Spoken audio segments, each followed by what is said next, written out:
US Med sets the bar high when it comes to diabetes care. US Med excels in customer satisfaction, ranking number 1 in Dexcom customer surveys. And online, they're number 1 in Google and Facebook customer ratings among large national diabetes DMEs.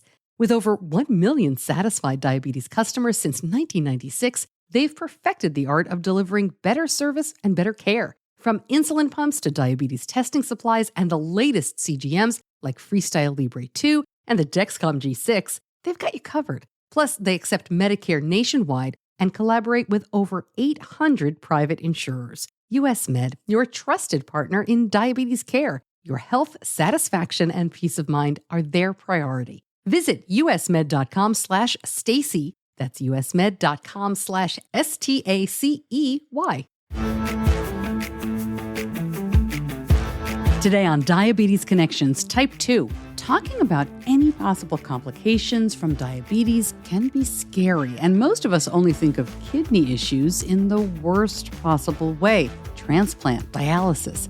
But there's a lot you can do to stay healthy, and there's news from just this summer about how new medications are making a big difference to reduce your risk. This podcast is not intended as medical advice. If you have those kinds of questions, please contact your healthcare provider. Hello and welcome to Diabetes Connections Type 2. I am your host, Stacey Sims. We aim to educate and inspire about Type 2 diabetes without any sort of nagging or wasting your time. I've hosted a show about Type 1 diabetes for many years. My son lives with Type 1. My husband lives with Type 2. I don't have any kind of diabetes, but I have a background in broadcasting, and that is how you get these podcasts. I'm really glad you decided to listen to this episode because when we think about the risk of kidney issues from diabetes, I think a lot of people get so worried that they just tune it out. As I said, you think of what we really all jump to, the worst, dialysis and transplantation. But I think you'll feel a lot better after today's interview. Some actionable ideas here and a lot of progress. Little bit of information first. The kidneys are a remarkable filtering system. They remove waste from our blood.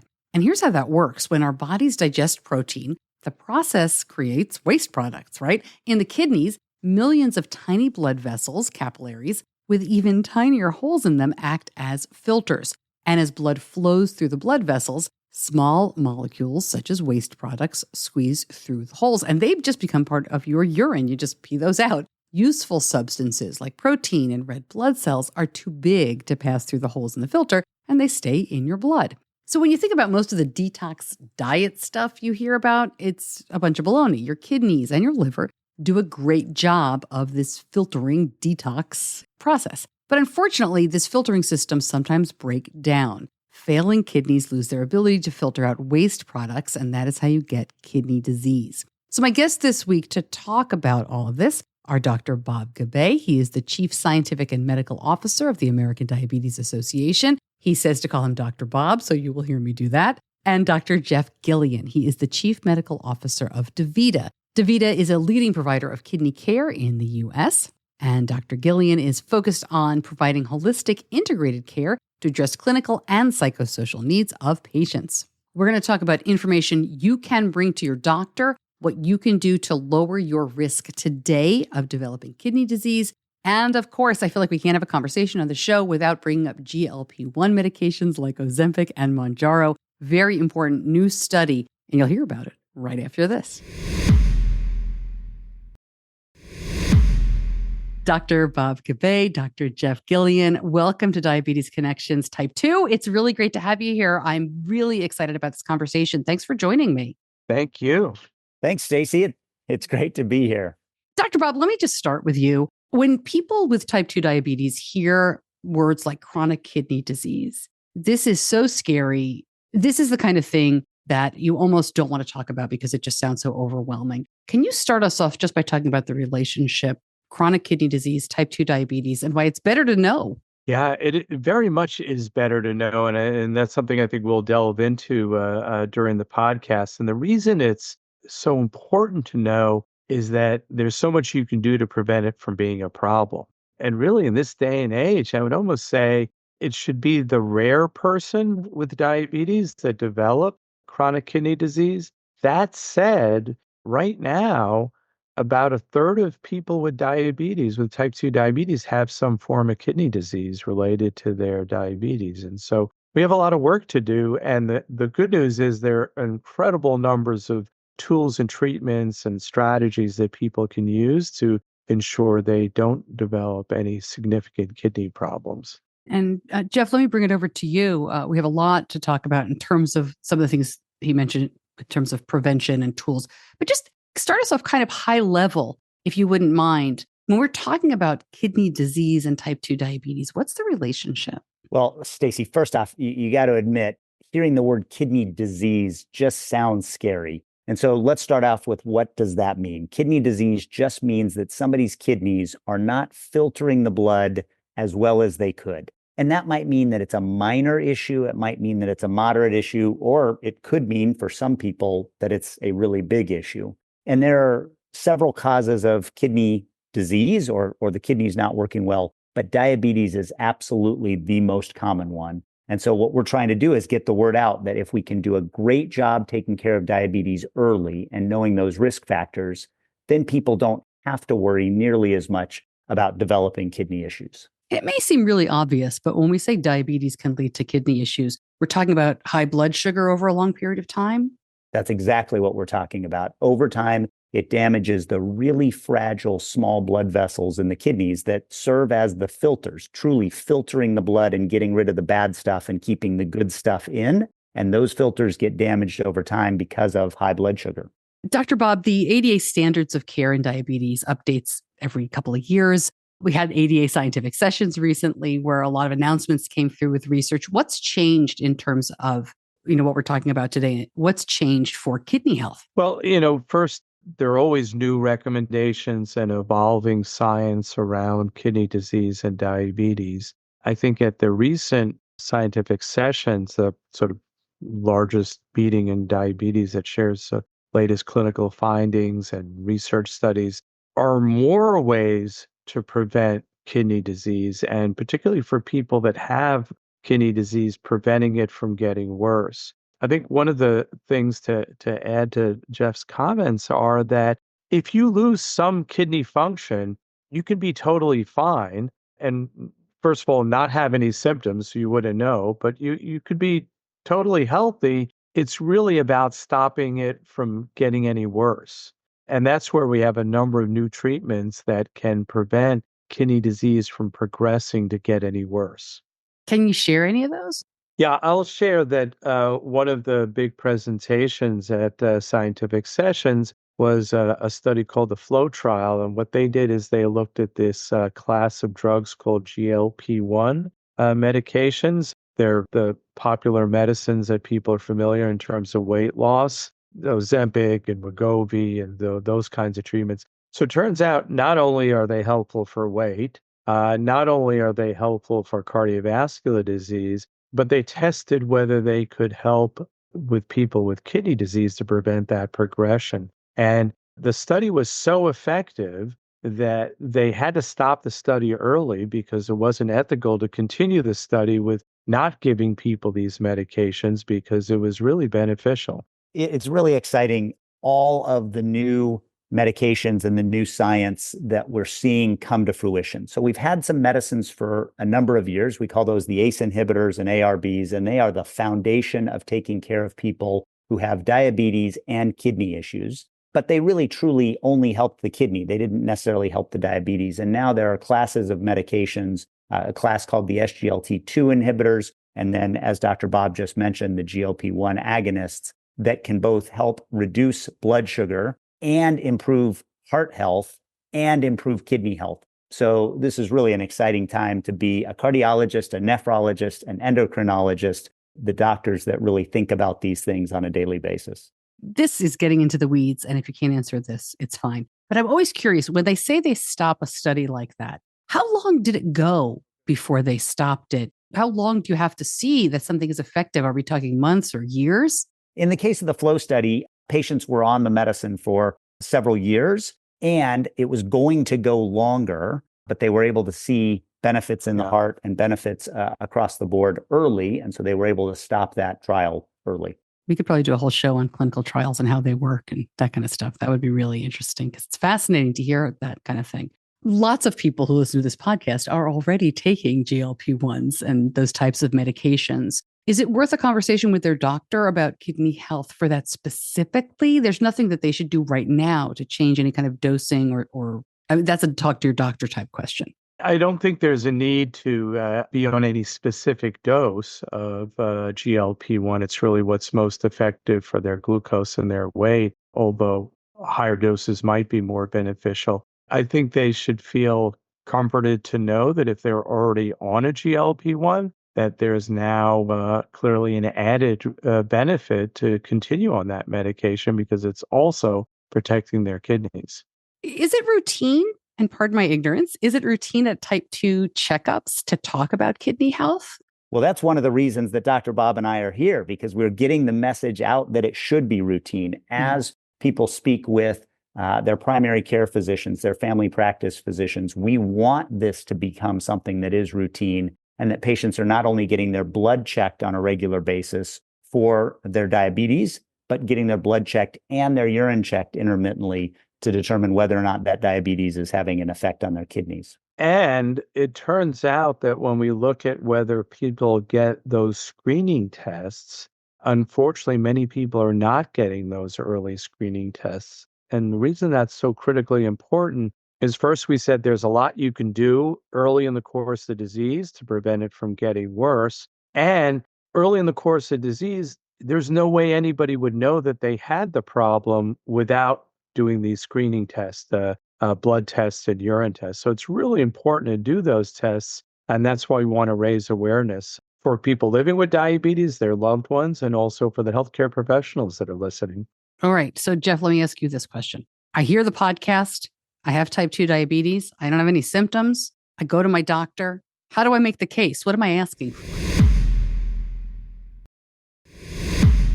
Yeah, you shouldn't have to really make the case. It should start with just a discussion of, hey, doc, I know that diabetes can have an impact on my heart. It can have an impact on my eyes. It can have an impact on my kidneys. And I want to make sure that I'm being checked for all of those things routinely. And the overwhelming majority of primary care physicians want to have that conversation with their patients. For the kidneys specifically, we really are looking at two main tests. One is a blood test for something called creatinine. It is a molecule that is made in our bodies all the time. And if our kidneys are filtering really well, as soon as our bodies make it, kidneys filter it out and we pee it out and flush it down the toilet. So that's the first test. The second test is a urine test itself. And what we're looking for is extra protein in the urine. So unlike creatinine, which should get filtered out, protein is something we want to keep in our bodies. And so the urine should really not have any, or maybe just a small amount of protein in it. And depending on what those two tests shows,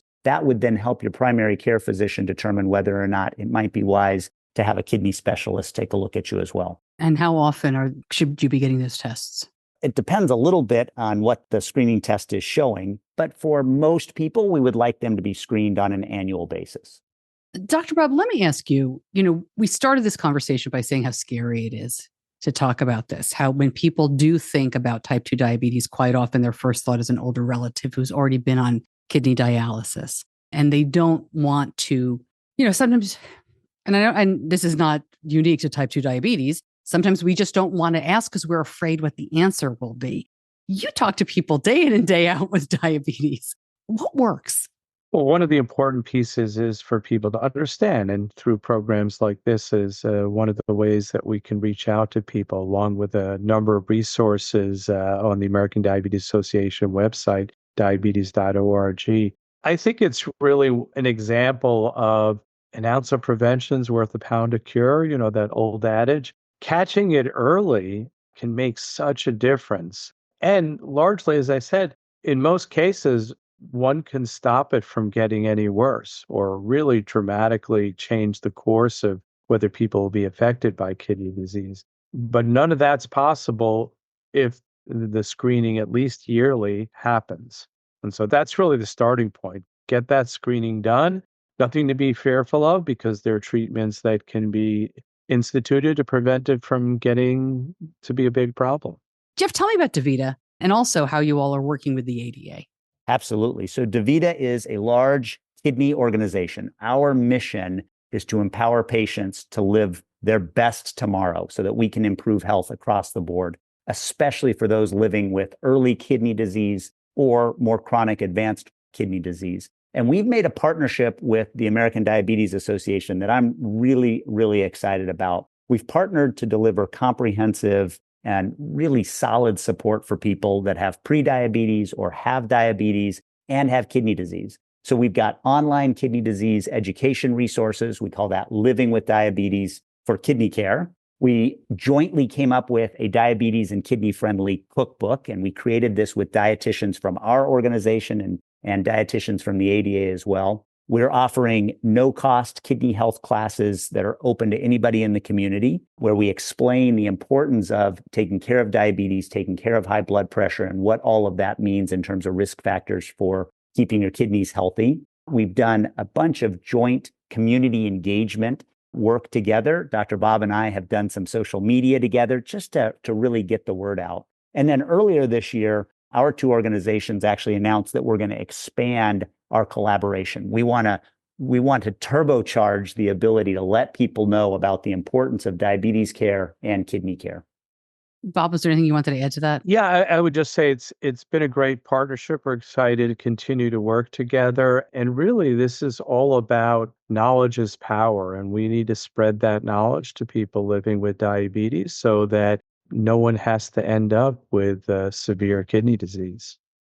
You know, we've kind of mentioned once or twice there's lots of treatments, and if you catch it early, and kidney disease doesn't mean the same thing in every person in every case. But Jeff, can you take me through what can someone expect if these tests come back and say you do need treatment? Because as I mentioned, I think most people jump right to dialysis. That's what they think of for the treatment. And we don't want people to either jump to dialysis in their mind or jump to dialysis in reality. We want to catch people early, because the truth of the matter is, if we find out early, or even call it midway, as long as we don't find out late that somebody has chronic kidney disease, there's a lot as physicians that we can do to intervene. And that includes things like getting on the right medications. We mentioned some of those medications early, making sure that we're doing the right things, diet and exercise-wise, getting our patients to see a dietitian and ensuring that they are on a good kidney and diabetes-friendly medicine. There are things we can do in terms of helping with weight loss. And when you put all of this together, medications and lifestyle changes and education, we can truly engage and empower a patient to change the course of their kidney disease. I'll add one other thing that's really important. First of all, many people with diabetes have high blood pressure, and many people with kidney disease have high blood pressure. And high blood pressure is really problematic if you have kidney disease. The flip side of that, of course, and the good news is that if you can control blood pressure into a safe range, you can dramatically reduce the danger of developing worsening kidney disease. We've talked a lot about catching early, not a lot of signs and symptoms, but what are some signs and symptoms that you really should be on the lookout for? Yeah, unfortunately, kidney disease is a bit of a silent illness for the most part until somebody has truly advanced disease. And when it gets advanced, people have some nonspecific findings. They might feel tired more frequently. They might start to get some swelling in their legs. And there's some other kind of, again, nonspecific symptoms that somebody might have. But truly early in the course of disease and in that middle or moderate part, people will have no symptoms whatsoever. Your kidneys don't hurt. You won't notice any changes in your urine. In fact, I have patients all the time that tell me, well, gee, doc, I'm going to the bathroom just fine. So doesn't that mean my kidneys are just fine? And the answer is no, unfortunately not. That's why we need to do that blood test and that urine test and check those on a regular basis so that we can ensure that your kidneys are just fine. Wow. That was not the answer I was expecting. That's tough. That's tough. It is tough. We also mentioned there are obviously people now living with advanced kidney issues, advanced kidney disease. This is, unfortunately something that may not have been available. The education wasn't there years ago. Is there any progress in helping those folks out?